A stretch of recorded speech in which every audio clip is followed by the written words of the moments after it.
Hello everybody, long time no see. I don't want to try to make excuses right off the bat, but I've been away moving houses. That was a real pain. And then I was working a weird shift where if I didn't wake up earlier than normal for work, I wouldn't be able to get any footage because it'd all be at night. But back on day shift now.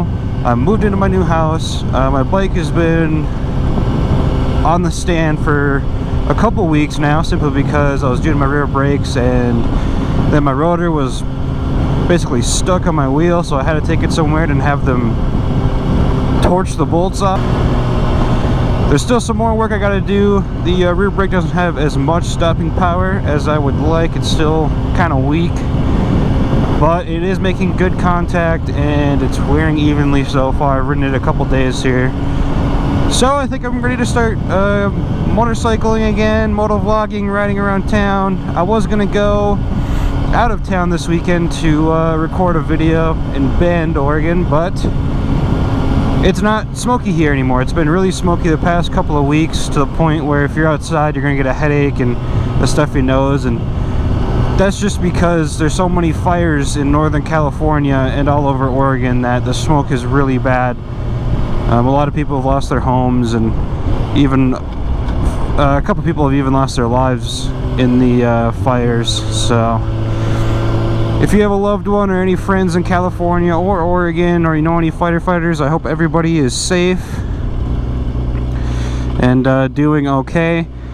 But I have a topic for today, other than I'm not slacking off anymore, and that is going to be supporting your local motorcycle shop versus buying things online. Come on, light. It's one thing I hate about stoplights on a bike is they don't ever pick up your weight. I would be talking right now, but I feel as if you guys are going to be completely blinded by the sun, so I'm going to hold off until I get to a different stretch of road where we're not looking directly at it.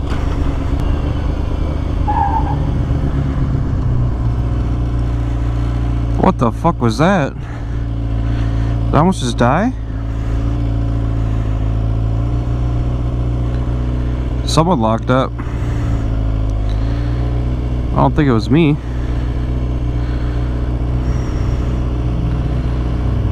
Oh, I think it was back there, a couple cars. I see him in my mirror doing weird shit, like illegally changing lanes. Scared the fuck out of me. So anyways, as I was saying before, today you can buy anything and everything you want online. You can buy helmets, gloves, boots, pants, parts, oil, probably even. Revzilla or Moto Storm or any other online motorcycle part / gear outlet, you can surely find every single thing you need for your bike and you as a rider. However, if you're like me, in my local area I have a motorcycle store called Tread and Track. Now, they are primarily an off-road dealership. They sell more quads, four-wheelers, and dirt bikes and gear for those than anything else. They don't really stock street bike gear. Now, with that being said, they can order almost anything for me. They have catalogs from every major... Actually, I don't know where they get the catalogs from. I just know that they have catalogs that have things like helmets and pants, leathers, gloves, all that good stuff. They have catalogs for that from a like warehouse or a larger store somewhere, like a hub, I guess. I don't know. Anyway, so I got this helmet from there. If you guys can see me right here, the Shoei X14 Marquez MotoGP racer. Nonetheless, I got this helmet from there and this gold reflective smoked out shield thing. It came with a clear one, obviously, as most helmets do, but I ordered this one. It was a pretty pricey helmet, and the The visor itself was also pricey. However, for shopping local, they hooked me up, and I got the visor for free here. So that was huge, and it brought up a good point. What's better? Shopping online and getting it, not having to go to the parts store and talk to anybody, or buying from your local, you know, dealership or bike shop. And I think I'm gonna start going there for everything. I know most bikers do their own maintenance, and I like to do mine too, even though I'm not a mechanic on these by any means. I'm an aircraft mechanic, but you know, I don't know really much about bikes and the way they work. But when I have bigger things that I don't feel like I want to do, or maybe I don't trust myself with maintenance wise, I'll probably take it there.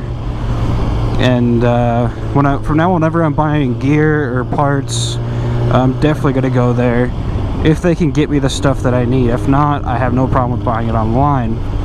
But these companies, especially the ones that are smaller and they might not have like an online store, they are absolutely crippled by the fact that you can get anything off of Randomness at the drop of a hat.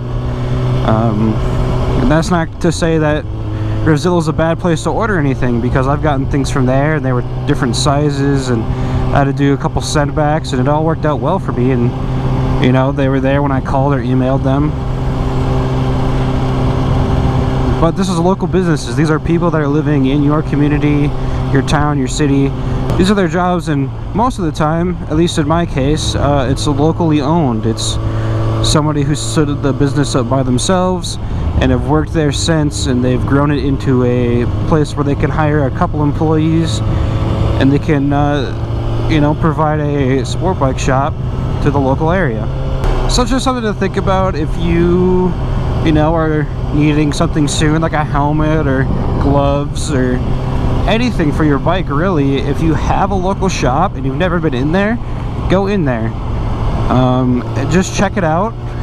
And most places should match online stores. If you can get it cheaper at Randomness, at least the place that I go to, they've told me they will price match for me, as an extra incentive to keep it local and support the local business. So I think personally that's what I'm gonna do. I'm gonna try to go there more often than I do buy things off of any kind of website or online store. But that's just me, guys. If you had a really bad experience and you don't trust their mechanics maybe, or you feel as if they've gouged you before, then just don't go there, buy online, and it'll be their loss of sale, you know. But for me personally, I really want to support the local business. I love, into my philosophies, I really support capitalism and, you know, the free marketplace. Subsequently, I don't know. As a result, I really like to support local businesses and competition and things like that. And, you know, these businesses have to get with the times, and I think they're trying to do that by matching online stores and things. But yeah, if you've had a really bad experience with either an online store or like a local mechanic shop, guys, just put a comment down there. Let me know what kind of bad experiences you had and why you won't shop there, or maybe a good experience and why you do continue to shop at your local bike shop. Oh, come on, man.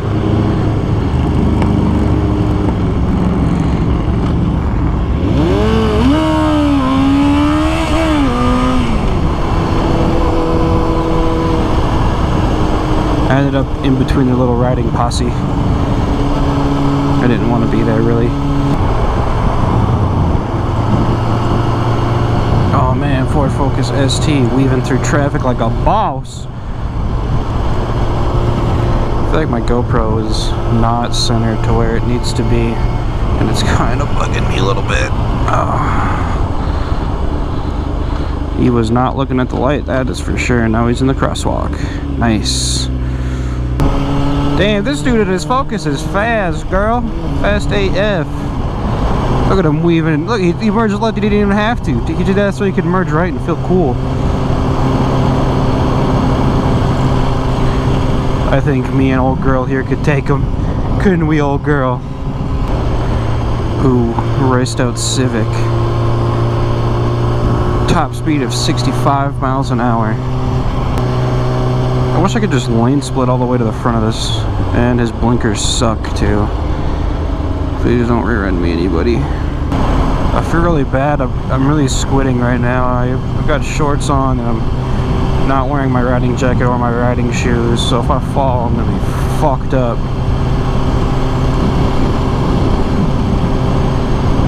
How dumb it would be. Big ass trailer. But I'm gonna go to the local store right now and take a picture for the Instagram. Link down below for the Instagram. No, I just give you my search thing because I don't have enough followers to have like my own thing. I'll give you my @ thing.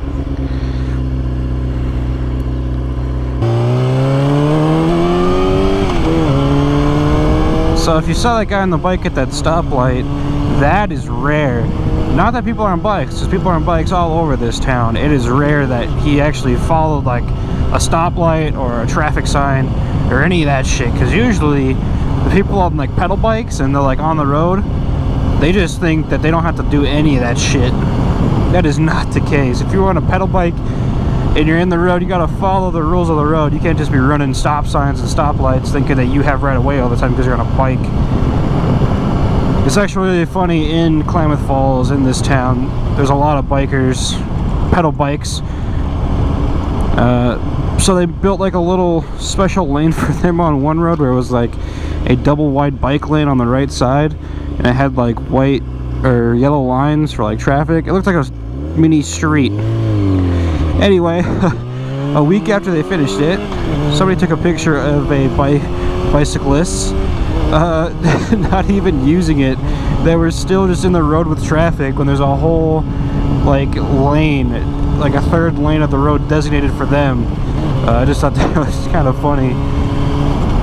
But yeah, it was like a normal one-way road or two-way street with dotted yellow in the middle, but it was just like smaller for bikes. It's probably the width of like this middle section right here between these lines.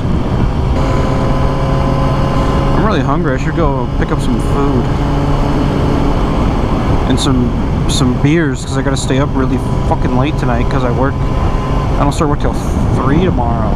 That's why I'm recording right now, is because tomorrow I'll be sleeping in late or I'll be really tired and groggy and I want to go ride. Oh, I got a quick question for anybody watching. You guys probably can't hear me. So since we're on a slower road and there's not so much wind noise, quick question for anybody watching this who also rides. Do any of you guys have concealed handguns? I'm not talking about like in a backpack, but you legally carry like a pistol either on your hip or on your back. Anyway, if you do, could you guys maybe leave a comment below and tell me how uncomfortable it is, or what made it more comfortable or more bearable to be carrying a handgun while riding. I do have a concealed handgun license, so it's going to be legal and registered and all that good stuff, but I've never ridden with one, and I want to know what it's like to, if that makes any sense. I don't want to like drop it or anything like that, so I know people are going to be like, well, just try it and see what happens. Yeah, that's all well and good, but I just want to know if anybody had experience doing so that way I could learn from your mistakes and not have to make any mistakes of my own. So this is my local shop. I'm just here to take a picture real quick for Instagram. Again, Instagram will be down below in the description, so you guys can follow me in there and look at all my stupid pictures that I'm going to take.